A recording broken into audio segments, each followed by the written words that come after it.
Good evening, everyone. Welcome to tonight's program. I'm Kelly Wright, and I'm so glad that you're taking time out to join us for this next hour. This next hour, we're going to inform you and inspire you about all things as it pertains to how we live our lives and fight this COVID-19 pandemic together. My opening observations are this. A 14-year-old boy in Rancho Cordova, California, beaten by a police officer. In this unprecedented time of disruption and fear and concerns about the spread of a virus, we still have a menace in our society that we must be dealing with. So we're going to talk about that tonight. In addition to that, we're also going to talk about something that hopefully will be uplifting to each and every one of you, and that is my series that we're trying to do on a daily basis called Strengthening the Family. Because in these tough times, we must understand that when the tough times hit us all, family, home is where we need to go to. So it's very important that we continue to focus on strengthening the family and being, quote, hashtag family strong. And those are my opening observations. So my first guest, we have quite a treat for you today because we have two for the price of one, and that's Michael Eric Dyson. And of course, many of us know Michael's long history of being a great orator, a great civil rights activist, a great author who's in touch with so many people. He's also a professor and educator. We appreciate Michael Eric Dyson and all the contributions that he's made, not only to African Americans, but throughout the entire African diaspora, and for that matter, the world. And then one of his good friends, Dr. James Peterson, who's a radio host in Philadelphia. Dr. Peterson doing some great things. Now, I got to say something real quick before we start, gentlemen. Michael Eric Dyson was a professor at UNC Chapel Hill, and Dr. James Peterson is a Duke grad, so we've got some rivals right there. We've been working on that tension for a while. For a long time. But I'm delighted to have both of you, and I think the first thing we've got to talk about in the midst of this COVID pandemic, we've talked about the health disparities, and we've talked about the racial problems that we've seen stemming from not only the COVID-19 pandemic, but things that would existed before, during, and likely after. And today, we've got to talk about it, gentlemen. The 14-year-old in Rancho Cordova, California, beaten by a police officer. This is a 14-year-old child. I've got to talk about this because this is the very thing that causes us all a lot of high anxiety and stress within the Black community. Michael, your take on what we saw. Yeah, well, look, this is unacceptable and inexcusable. And this is what African-American people, Black people, people of color have warned the society at large about. If you wear a face mask into Walmart or another store or into your local haberdashery, if they're even open, then you're fine. If we walk in with a mask, we are seen as reinforcing a stereotype of our inherent and innate criminality. So that even during a pandemic, the stereotypes about African American and Black and other minority identities are not suspended. So what, in effect, without sounding hyperbolic, we have faced is a pandemic of prejudice, of racial inequality, of racism, of white supremacy that operates in this country. And when we see a 14-year-old being pummeled by the police, and the police department, the sheriff's office, says, in effect, this is an unfortunate situation for the young man who was being arrested, and for the police person who didn't want him, the sheriff who didn't want him to run or resist arrest. Well, when your knee is upon his back and your fists are pummeling his face, we don't see much resistance going on. And if you're a full-grown, as we say in my community, a full-grown man, and you can't handle a 14-year-old, what are you going to do with the adults in your life? Shoot them? So this is reprehensible, it's inexcusable. There is nothing that young man said, did, right, to hear the excuses. Well, you should have been there because you didn't know the precipitating events and what led to this. So for me, this reinforces the necessity again of addressing what Dr. Peterson has talked about more broadly about the criminal justice system, but also the inclination to criminalize us from the very beginning at such a young age. And even a pandemic, when we are ostensibly together as a nation, when we are brought together by our common suffering, cannot suspend the deep pandemic of white supremacy, racial injustice, and racial inequity that prevails. And unfortunately, this young 14-year-old is the most recent example of that inequality in our country. Dr. James Peterson, weigh in on it for me, because to Michael Eric Dyson's point, we all should be outraged and alarmed that we've seen this kind of activity taking place there from a police officer who could have quelled the situation in certainly a much better way. This was outrageous.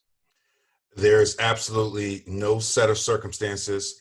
There's no videotape that's been edited out of the clip that we've seen. There is no crime, no threat, that knowledge of that we had access to that knowledge would help us to understand the violence that takes place in the clip of the video. As it turns out, these law enforcement officials recovered some tobacco from this 14-year-old child. Now, I don't want 14-year-olds out here smoking, but if you think about that as a violation and you juxtapose it with the clip of the video, and I don't know if I even encourage folks to watch the video. The video is very difficult to watch. Yes. I think suffices to say there is a policeman who is a fairly large, sizable guy, as Dr. Dyson said, pummeling a 14-year-old child. There's nothing that we haven't seen outside of the scope of the tape and the clip that's circulating on social media right now that could in any way or in any possibility justify that level of violence, that sort of inability to see the humanity of that child that's demonstrated on that videotape. And then when the police department has already released their statement. It's a both sides statement, right? They feel bad for the child who was beaten, and somehow they also feel bad for the officer who had to beat the child. But the thing that I highlighted in the Rancho Cordova's police statement is that they recovered a small amount of tobacco on this child. So you mean to tell me that this entire encounter is over tobacco? You're watching the Kelly Wright Show, and I'm talking to Michael Eric Dyson and Dr. James Peterson. We're going to come back with more of these astute gentlemen who are going to weigh in on the COVID-19 global pandemic and how it is disproportionately and adversely impacting African Americans. We'll talk about some of the reasons why that exists and what we can do throughout this crisis and beyond. Back with more of the show right after this.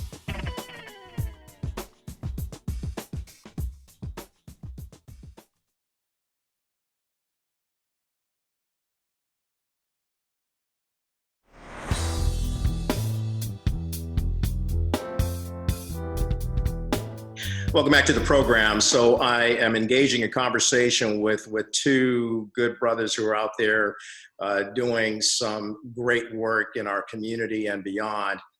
Dr. Michael Eric Dyson and, of course, Dr. James Peterson. And gentlemen, before the break, we were talking about the 14-year-old in California, and what we saw there was outrageous, and we do have to address that, and all the advice that you've given to us. We need to take that and run with it, and we will be doing that on this show. We'll keep glaring a spotlight on that type of darkness that still persists and exists in our communities. However, the one thing that we're dealing with right now is this COVID-19 global pandemic. Both of you know that this has adversely impacted the African American community. And while that's being said, let's include the Latino community and the Native American community. Now, these disparities that exist, Michael, they have been there since 1619.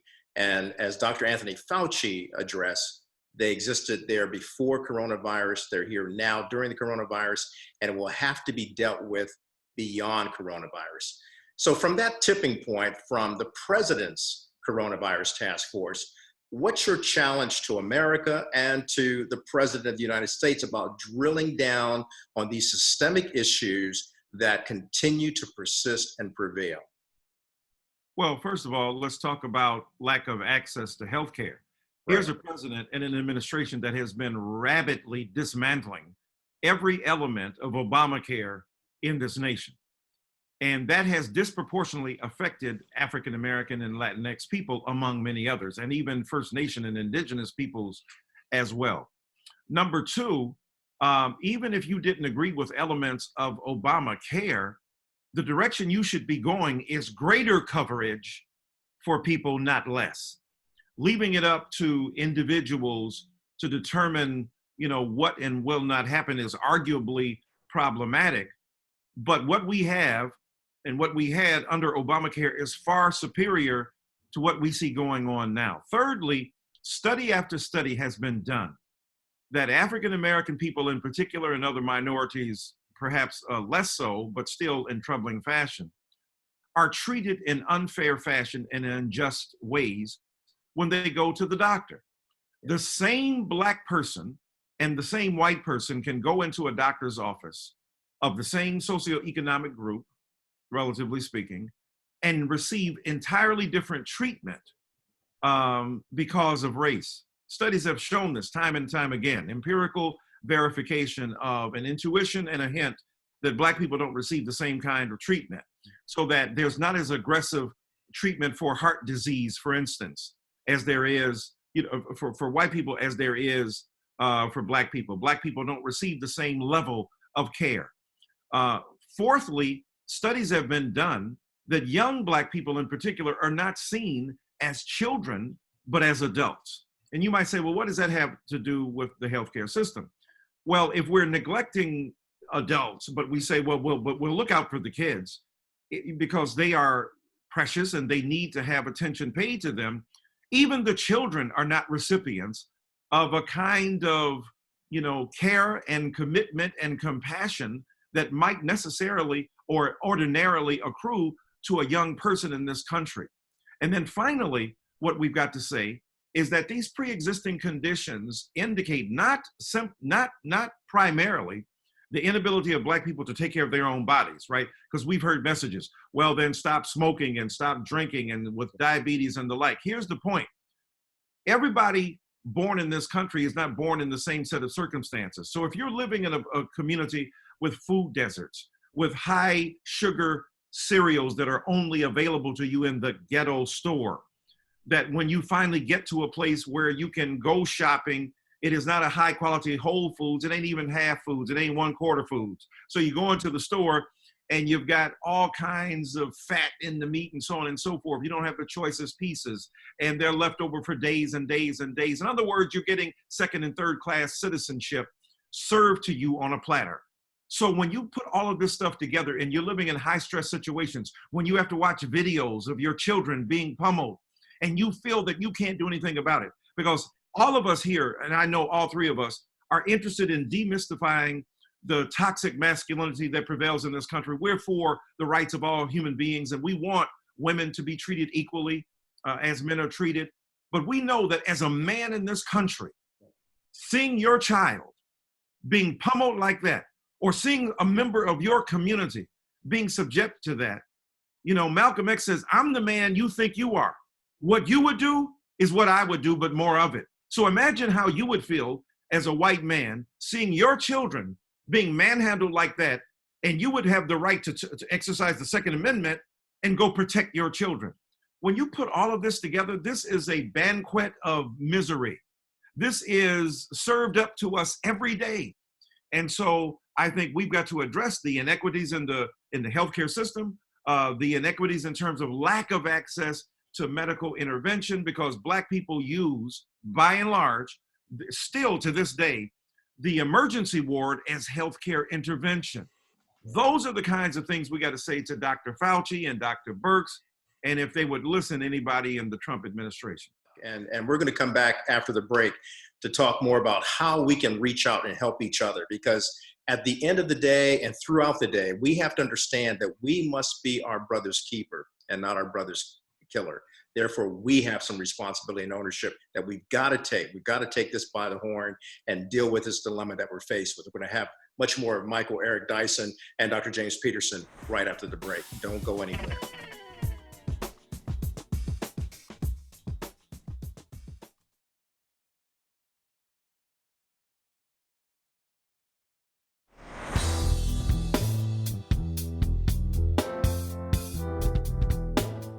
Welcome back to the program. So we're having a very candid and forthright discussion about the problems that persist in the African American community and what we must do to change it. Dealing with the inequities from a government perspective, dealing with the inequities from a long line, many years of the inequities that have been placed upon us and the burden that's been placed upon us.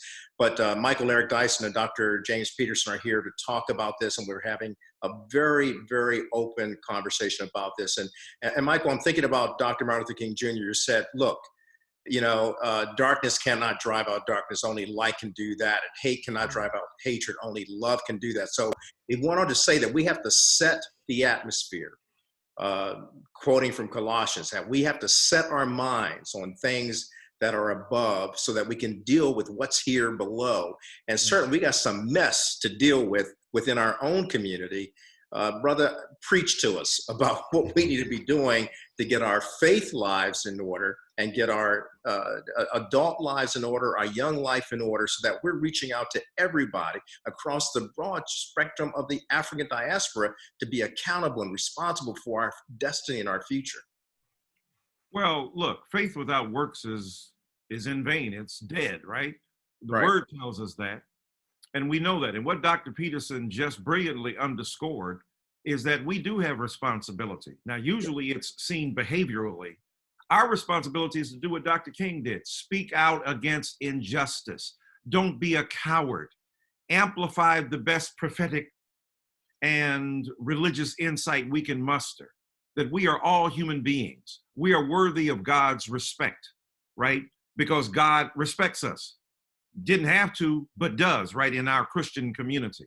If God respects us, no one else has the right to disrespect us. The beauty of our religious faith is, it is humble, there is humility, but there is the belief, the ironclad conviction, the confidence, the cosmic confidence, that if God Almighty who created us loves us, there is no sheriff, there is no prosecutor, there is no president that shouldn't show the same respect to us. We demand as a part of our American citizenship that this be done. Now we know we are the bellwether and the benchmark for all the things that are wrong in this nation. The old saying is that if white America has a cold, black America has pneumonia. What about if white America has pneumonia? If they have the COVID-19, right? What do we have?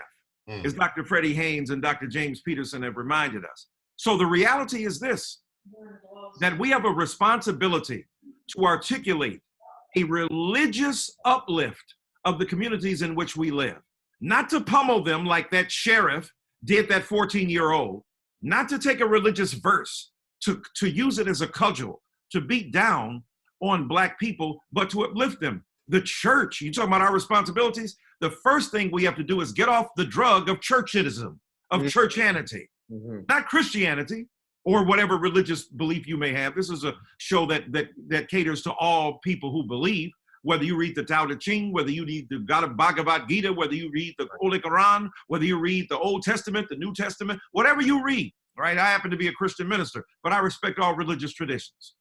The point is, let's not focus God in a building. What happens now that you can't go to church? You got to go to church. You got to be the church. You can't use church as a noun. You got to use church as a verb. You have to enact, but we should have been doing that already. Dr. James Peterson, your take on all of this that we've been talking about. I mean, it's hard to follow a Black preacher, okay, especially one with the skills of Dr. Michael Eric Dyson. Here's a couple of things. I do think that it is important for folks to turn to the spiritual, to turn to their religious beliefs during this time. I am still, Dr. Wright, Dr. Dyson, I still cannot wrap my head around the fact that so many people in our community are losing loved ones without being able to be present during their final moments. And you both know this, but for some of your viewers who maybe are not as familiar with homegoing practices and funeral practices and life-ending practices in the Black community, they are extraordinarily ritualistic. They are deeply spiritual and religious, and they They are an opportunity to strengthen the interconnectivity of every Black family. And so it's very hard for me to wrap my head around the sense of loss and the sense of dissonance that is sort of migrating throughout our community as people are passing on without their loved ones being there. And the only response that I have for that is that we have got to turn to religion. We have to turn to God. We turn to our belief system in order to be able to try to wrestle with it. But I'll be with you. I still, even just saying it to you, it's hard because I'm old enough to have been in the hospital rooms and old enough to have been in the spaces where my family has had to commune around the final moments of a lost one. Yeah. And then we're all old enough to have been to many, many, many funerals, many homegoing services. Dr. Dyson, you've preached at some of the most widely viewed homegoing services in our culture's history. And so for folks who understand that, I think it's very difficult for us to process how we're dealing with death during the pandemic. And I think I don't have any answers for that. I would just say, I think that is one way that we have to sort of turn to our religion and our spiritual thinking in order to just to be able to wrestle with that. It saddens me, again, even to be able to just even talk about it. It's very sad. Thank you both. Reverend Dr. Michael Eric Dyson, author, and more. There's just so much that you're doing. It's hard to keep up with you, man, and that's a good thing. And Dr. James Peterson, keep doing the great work that you're doing in Philadelphia and beyond. You're always welcome here. This is your home whenever you want to bring some information out there, and love you both. Much love. We gotta tell each other we love each other. We don't do that enough. Love you too, good brother. Appreciate you. Both. Praying for your safety and your families as well. And we will be back with more of the Kelly Wright Show right after this.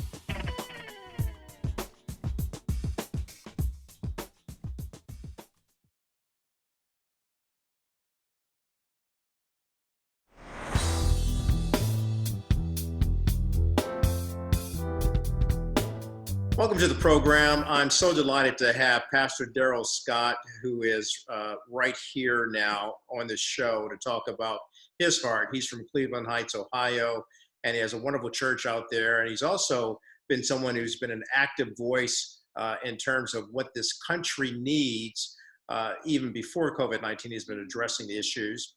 He's also worked with the Trump administration and continues to do that to roll out some of the expectations that are anticipated for the African-American community and how the Trump administration deals with the African-American community. Pastor Scott, thanks for being on the program. Tell us, this COVID-19 pandemic, what are your concerns about how it's impacting the African-American community? Certainly we've heard the president talk about it and Dr. Anthony Fauci as well. Well, the doctors and the scientists have determined that African Americans are disproportionately affected by this due to certain pre-existing health issues or predisposition to health issues. And so that's a concern. It's causing some of us in our community to have to examine ourselves and make different lifestyle choices regarding, our diets and our physical fitness. And, so it's always sad when one group, it's sad when any group is affected, but when one group is affected more than another and you're part of that group, it causes you to examine yourself. I'm 61 years old, so they said I'm in that age range, that demographic. So I have to watch what I eat a little bit more. I have to do what my wife has been trying to get me to do for years and be more conscious about what I'm putting in my body to help try to reduce my chances of being affected by this virus. As far as the community at large, other than health concerns, the Black community was on an uptick. Unemployment was at record lows. We had begun our ambitious urban revitalization campaigns and initiatives. The opportunity zones had been designated and there was work going on. And it seems like everything is ground to a halt in this country and our community. And so oftentimes when you find yourself in a hole, a lot of effort is spent trying to dig out of the hole just to get back to where you were. So we're going to have to double our efforts that rather than build from a level platform, once again, we have to get back to that level platform so then we begin to build again. But I have great confidence in our president, the fact that he did it before.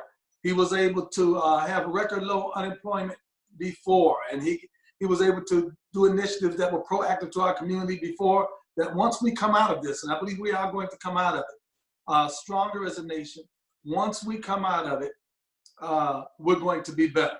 One thing else I've noticed that, a lot of our racial issues and racial tension, this national crisis has caused us to put some of those things aside. A lot of the party politics and the things that divided this nation, we have stopped focusing on them to focus on this problem that confronts all of us. So some good will come out of it if we continue along in that after it's over. Pastor Darrell Scott, I appreciate you, man, for coming on the program. And give me the name of your church again so everybody knows. New Spirit Revival Center, 3130 Mayfield Road, Cleveland Heights, Ohio. Hey, can I use this time for a shameless plug? Absolutely. I need you to go to Amazon and pre-order my new book. It's called Nothing to Lose. The subtitle is Unlikely Allies in the Struggle for a Better Black America. And it's the story of my journey. Some of the journey is through life, but it centers upon the nearly 10 years ago when I met Donald Trump up until maybe right before this coronavirus hit. It ended right there, but it's a story of that journey. A lot of people wonder how and why a guy like me will wind up with a guy like him, not only supporting his administration, but being a friend of his. And so I try to tell a lot of that. It's a lot of backstory in there, some behind the scenes things, personal conversations that he and I had that convinced me to support him, things that happened with Michael Cohen, other people I was close with. I think it's a very good read. And so you can go to Amazon and pre-order it. It's called Nothing to Lose, Unlikely Allies in the Struggle for a Better Black America. And I think it will change a lot of people's minds about me and about this president. All right, Pastor Darrell Scott, I appreciate you. That's what you call a shameless plug. It's all right. Thanks for being on the show, sir. God bless you, man. God bless you too. Thank you.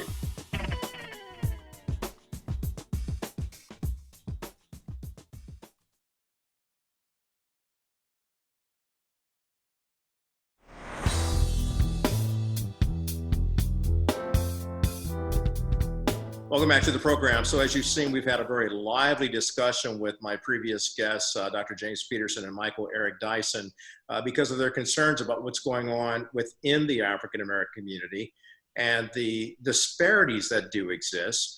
But joining me now is something that I also love to talk about on this show. We just launched it on Monday with George and Tondra Gregory, who are NFL chaplains for the Los Angeles Chargers, but they also have a program called Journey for Life. And so on this program, this is the segment that I always love to talk about because we're talking about strengthening the family. Yes. And what better way to get into that than with George and Tondra, who advise families globally. So George, Tondra, thanks for being back on the program. We're actually doing this. We're reaching out to strengthen our families. Yeah, well, families are vulnerable right now. Yeah. I just was reading this morning that I think the unemployment rate just reached about 26 million people. And whenever we hear that statistic, sometimes we can just wave it off, especially if we're comfortable in our houses. But we have to realize that if 26 million people are displaced, families are being impacted the most because people make up families. And what we really seeing a lot of couples really try to figure out, how do we survive not only from the financial crisis, but also survive in a sense of how do we do family in this new way of COVID-19, whether it's quarantine or whether things are going to be relaxed or loose. We have an 18-year-old daughter who's on her way to college, and she is looking at maybe spending her first semester of college doing distant learning in our house when we thought we were getting ready to be empty nesters. So it's impacting us on multiple platforms. So that explains a different kind of dynamic going on within the household.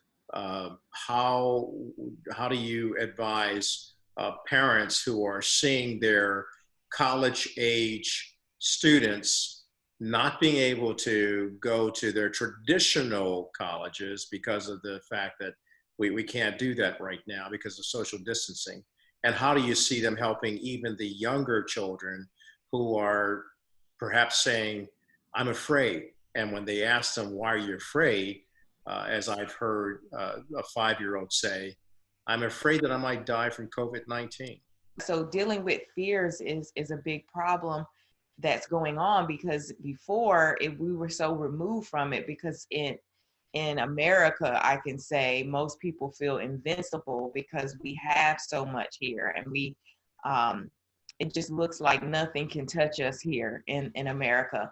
And so this is giving us a real face-to-face reality check that life is precious and it could be gone at any moment. And you're having to have these conversations with kids at an earlier age, that you could talk about death depending on which neighborhoods or communities you grew up in, because some communities are dealing with death way before now with the gun violence and violence in certain communities. But you're having to have these conversations because it's a global face with death. So just talking to kids about protecting themselves, protecting our home, and just trying to ease their fears that when we can do the proper things, we can remain healthy. So you're empowering them, which combats the feeling of feeling helpless. Okay, so before I let you go, I want you to stay with me, and we'll come back on the other side of the break, because we're talking about how we're facing challenging times, but exciting times and refreshing times. When we come back, let's talk about that husband and wife who are getting on each other's last nerve. We'll be back with more of George and Tondra Gregory right after this.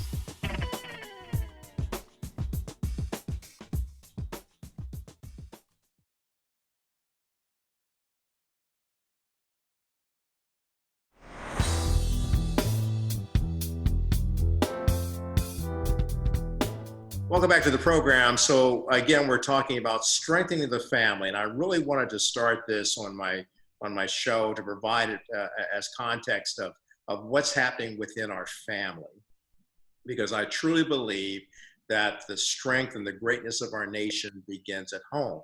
So if our family life is not right, the nation ain't right. So with me now is George and Tondra Gregory, a delightful couple, and they have a program called Journey for Life. And so George and Tondra, here we are in this journey for life and trying to save our lives in the midst of the COVID-19 pandemic. It's disrupted employment, it's disrupted life as we know it. And now husbands and wives are finding themselves spending more time at home, forced into a situation where there are no outlets. You got to face each other. And sometimes marriages are not like it was when you first started dating. So to the families, and I'm laughing, but in all sincerity, to those couples that are really going through it right now because of the high anxiety, the stress, how do they help each other? Yes. So one thing that I always recommend, because boundaries used to be set for us because we would spend most of the day outside of the home, and you had a small window of time that you had to learn how to, just be together and on top of each other. But now that time is extended, so you have to set clear boundaries and new boundaries that you didn't have before. You have to allow time for each other to have that decompress time, right?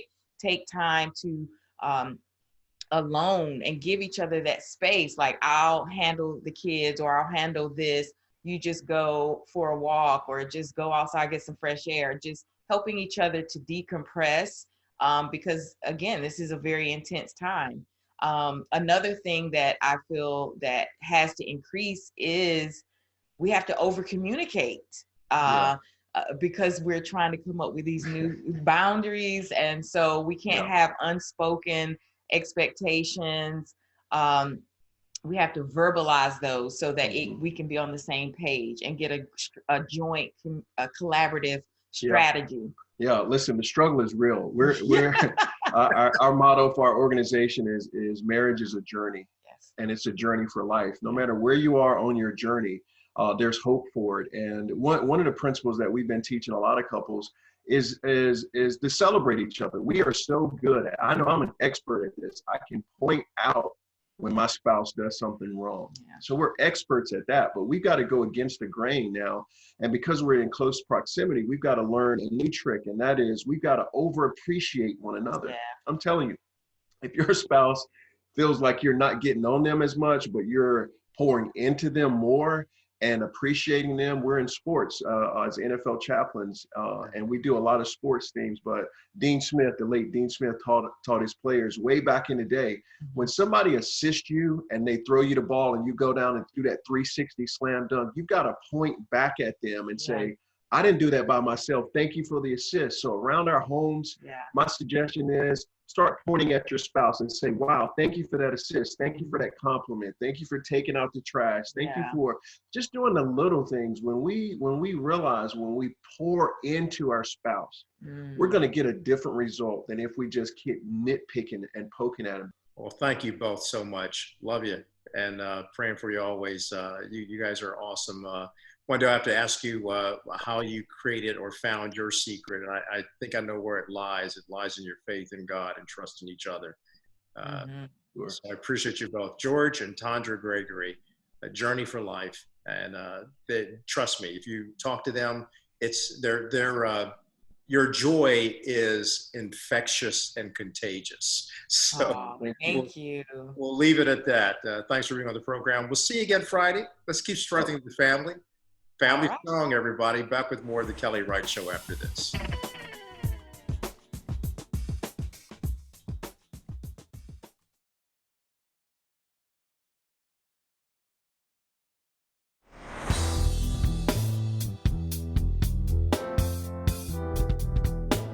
Welcome back to the program. I hope you've been enjoying it thus far and getting a lot of good information. Now it's time for some entertainment and inspiration and information, because my next guest is a teacher extraordinaire. He teaches music there in the Raleigh-Durham area, in Durham to be exact, and he's a good close friend. Michael Jones, good to see you and have you on the program. Doctor. Good. Thanks for having me on the program today. How you doing in this COVID-19 pandemic? Very well. You know, I've been staying busy, online classes. I actually teach in Chapel Hill, but we've been busy having the kids, trying to keep them motivated, keep them energized. Of course, we're going to the end of the school year, which was just decided by the governor on Friday, but I enjoy doing what I've been doing. And how do you meet that challenge when you're teaching music? Well, the best thing I've been able to do with my kids is actually create rehearsal tracks. And fortunately, before school was ending, we had started some new selections. So basically, I give them so many measures to rehearse.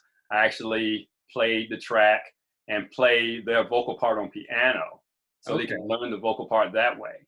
And some of them do very well with that. Kids have actually hit me back saying they wish we were in the classroom, and I do as well.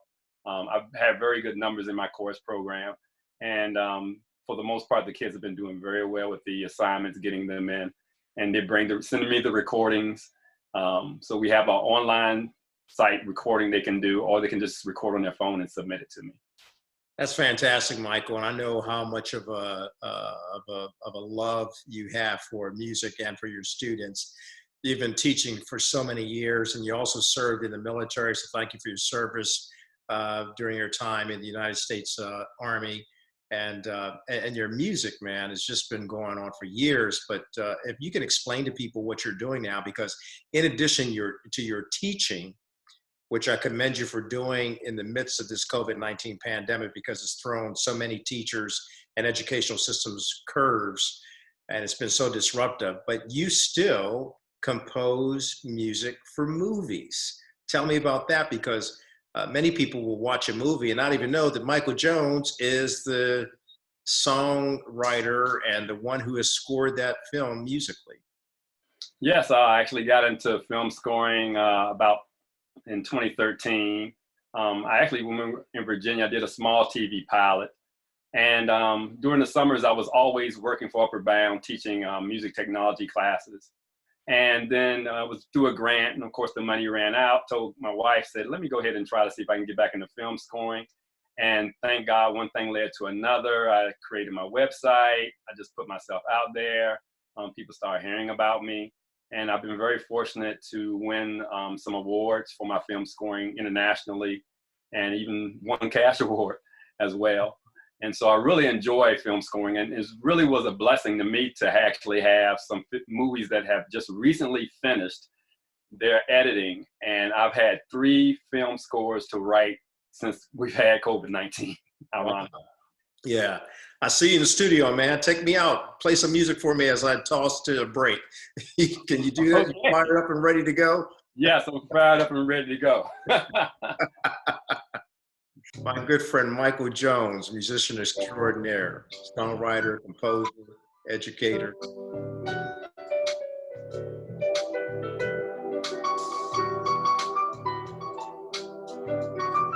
You're watching Michael Jones on the Kelly Wright Show. When we come back, I'll give my final word and we'll hear more from Michael Jones. Don't go anywhere. We're coming right back.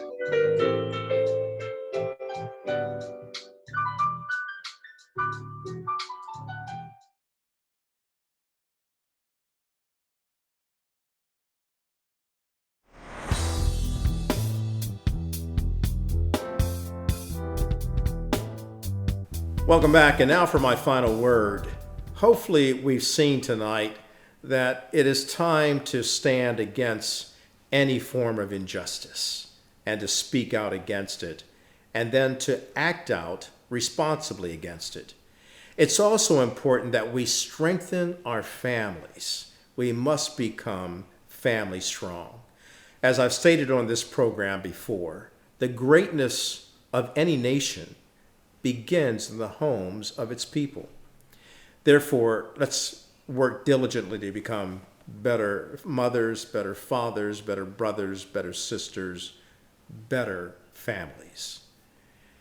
And having said all of that, I hope you've been righted, ignited, and united to do one thing: not spread fear, but drop knowledge and care on each other by sharing love, freedom, and peace.